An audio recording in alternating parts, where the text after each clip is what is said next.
안녕하세요. 오늘은 뇌졸중에 걸렸다가 회복한 뇌과학자의 이야기를 해보려고 합니다.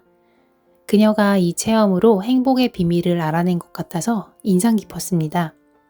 미국의 뇌과학자 질 볼트 테일러는 어린 시절 정신분열증 진단을 받은 오빠가 있어서 그 분야에 관심이 많았다고 해요. 그래서 대학에서 신경해부학을 전공하고 하버드에서 연구원으로 있으며 정신질환 연구를 해왔고요.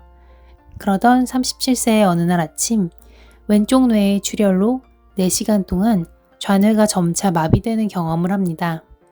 그 와중에도 그녀는 와 멋진데 이런 기회를 갖는 뇌과학자가 얼마나 될까 라는 생각을 했다고 해요. 그리고 그런 생각을 할 수 있었던 건 좌뇌가 고장나고 있었기 때문일 겁니다. 우리의 뇌는 2개의 반구로 이루어져 있고 이 반구는 뇌량이라는 다리로 이어져 있어요. 이 반구를 좌뇌, 우뇌라고 부르고 뇌량이 없으면 2개의 뇌는 완전 분리되어 있습니다. 오른쪽 반구인 우뇌는 지금 이 순간과 관련되어 있고 우리 몸의 움직임을 통해 감각적으로 인식해요. 에너지의 형태를 가진 수많은 정보들이 모든 감각기관을 통해 동시에 흘러 들어오고 지금 이 순간 보이는 무한한 정보의 단편들로 변환된다고 합니다. 왼쪽 반구인 좌뇌는 직선적, 조직적으로 사고하며 좌뇌와 관련된 건 과거와 미래의 모든 것들이라고 해요. 좌뇌는 우뇌에서 인식한 지금 이 순간의 무한한 단편들을 모아서 더 자세한 정보들을 모으고 분류하고 조직화해요. 과거에 배운 모든 것을 동원해서 미래의 모든 가능성을 그려냅니다. 또 좌뇌는 언어를 통해 사고하고 자신의 내면과 외부 세계를 연결시키고 내 안의 목소리들을 만들어냅니다. 그래서 우리가 에고라고 부르는 나에게 말을 하는 나는 좌뇌의 목소리라고 합니다. 질 볼트 테일러는 좌뇌에 출혈이 있었기 때문에 말을 하거나 이해하지도 못했고 신체의 경계를 구별할 수도 없었다고 해요. 그리고 음소거 버튼을 누른 것처럼 완벽한 침묵의 상태였다고 합니다. 좌뇌의 역할이 마비되고 있는 상황이었기 때문에 자꾸 자신의 내면으로 집중되는 느낌과 그 황홀감에 취했다고 합니다. 잠깐 좌뇌의 정신이 돌아오면 좌뇌가 자신이 위급 상황이라는 것을 알려줘서 동료의 연락처를 찾았지만 자신의 팔의 원자와 벽의 원자가 섞여 보였기 때문에 몸의 경계를 규정할 수도 없었고 글씨를 읽고 핸드폰을 누르는 것조차 정말 어려웠다고 해요. 겨우 통화를 했을 때도 상대방의 말소리가 우우거리는 동물 울음소리로 들렸고 자신도 우우거렸다고 해요. 뇌출혈 이후 수술이 잘 됐지만 말하고 걷고 이해해야 하는 등의 인지 능력을 잃어서 아무것도 할 수 없는 아기 상태였다고 합니다. 하지만 헌신적인 어머니 덕분에 8개월 후에 다시 하버드의 연구원으로 복직했고 완전히 회복하는 데는 8년이 걸렸다고 해요. 좌뇌는 여러 가지 정보를 엮어서 하나의 이야기를 만들어내는 엄청난 능력이 있고 그 이야기에 틈이 있으면 다른 이야기를 지어내기까지 하는 것을 알았다고 합니다. 그래서 자신이 실제로 아는 것과 안다고 생각하는 것 사이에 엄청난 차이가 있다는 것을 알게 됐고 자신의 좌뇌 기능이 돌아온 후에도 이걸 경계했다고 합니다. 우리는 자기 자신이 만들어낸 이야기를 반복하면서 사고방식에 어떤 패턴이 생기고 이로 인해 습관적으로 고통에 빠지는 것이라고 해요. 그래서 이런 습관적인 사고 패턴을 알아차리고 벗어나야 한다고 합니다. 그리고 변연계에는 자동으로 활성화되는 감정 프로그램이 있고 하나의 프로그램이 활성화됐다가 완전히 멈추는 데는 90초가 걸린다고 해요. 어떤 자극으로 인해 분노라는 프로그램이 실행되면 분노를 구성하는 화학물질이 90초 동안 우리 몸에서 돌고 빠져나가면 끝입니다. 하지만 90초가 지났는데도 여전히 화가 나 있다면 그건 그 프로그램이 계속 실행되도록 스스로 선택한 것이라고 해요. 우리는 무의식적으로 매 순간 어떻게 반응할지를 선택한 거죠.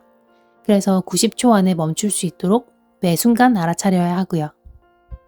중요한 건 좌뇌가 마비됐을 때의 감정입니다. 과거와 미래, 판단과 예측과 관련된 좌뇌의 활동은 꺼지고 지금 이 순간과 관련된 우뇌의 활동만 있었기 때문에 온전히 현존할 수 있었을 겁니다.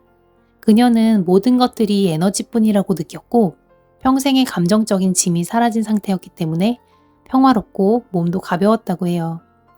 작은 램프에서 빠져나온 지니처럼 거대하고 확장된 느낌이었다고 하고요.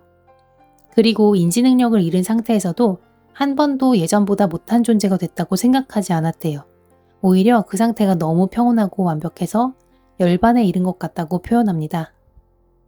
질 볼트 테일러는 우리는 운회의 의식을 통해 자신의 주위 에너지와 연결되어 있는 에너지 존재라고 합니다. 그래서 지금 이 순간 우리는 완전하고 전체이면서 아름답습니다. 조 디스펜자는 명상의 상태에서 감마파에 도달하면 순수한 사랑을 느끼고 모든 것과 하나임을 느낀다고 했습니다. 그게 모든 창조가 가능한 양자장, 퀀텀 필드에 접속한 상태고요. 또 가장 행복한 사람으로 불리는 승려 민규르 림포체는 명상 상태에서 감마파가 지속적으로 나타나며 일상생활에서도 감마파가 약하게 측정된다고 합니다. 죽음에 관한 연구를 하는 미시간 대학교의 지모 보리진 교수는 심장 발작으로 죽어가는 쥐의 뇌에서 감마파가 급증하는 것을 알아냈습니다. 그런 상황을 사람을 대상으로 하기는 참 어렵겠지만 뇌파와 여러 뇌의 작동들을 측정하고 있던 어떤 뇌전증 환자의 죽음의 과정 전체가 기록된 상황이 있었다고 해요. 심장은 이미 멈췄지만 30초 후까지 뇌파가 관측됐고 그 뇌파가 바로 감마파였다고 합니다. 앞서 말씀드렸듯 감마파는 깊은 명상의 상태나 몰입했을 때 나타날 수 있습니다. 높은 수준의 집중력과 정보 처리나 창의적인 활동을 할 때 예를 들어 아주 고뇌하던 문제가 해결되는 순간이나 어렵고 새로운 무언가를 집중해서 배울 때 감마파가 나온다고 해요. 그리고 사랑이 가득한 행복한 상태나 렘 수면 단계에서도 나옵니다. 그러면 우리는 새로운 것을 해보거나 몰입해서 무언가를 하거나 일상에서 사랑과 행복을 느끼거나 명상을 하거나 잠을 푹 잘 자는 방법으로 감마파의 상태에 닿을 수 있을 겁니다. 질 볼트 테일러는 좌뇌의 기능을 회복하면서 혼란스러웠을 거예요. 하지만 그런 때는 몸의 감각에 집중하고 알아차리면 다시 평화를 느낄 수 있었다고 해요. 그녀는 우리는 매 순간 어떻게 세상에 존재할지 선택할 수 있고 행복을 선택할 수 있고 의식적으로 운회의 권리를 찾아 평화로울 수 있다고 합니다.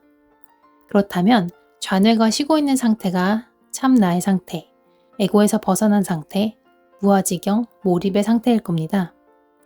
우리가 늘 쫓기듯 바쁘게만 살아간다면 죽음이나 극단적인 상황에 이르러야 감마파의 상태를 혹은 좌뇌를 꺼두는 상태를 경험하게 될지도 모릅니다. 요즘 일상에서 사랑과 행복을 느끼는 게 어렵다면, 몰입이나 새로운 일에 도전한 것이 어렵다면 오늘 당장 잠을 푹 자거나 명상을 시작해보는 것도 좋지 않을까요? 시청해주셔서 감사합니다. 오늘도 나를 꼭 안아주시고 토닥토닥하며 지금 이 순간에 있어 보세요. 그리고 어느 때보다 편안히 푹 주무시고요. 곧 또 만나요. 바이.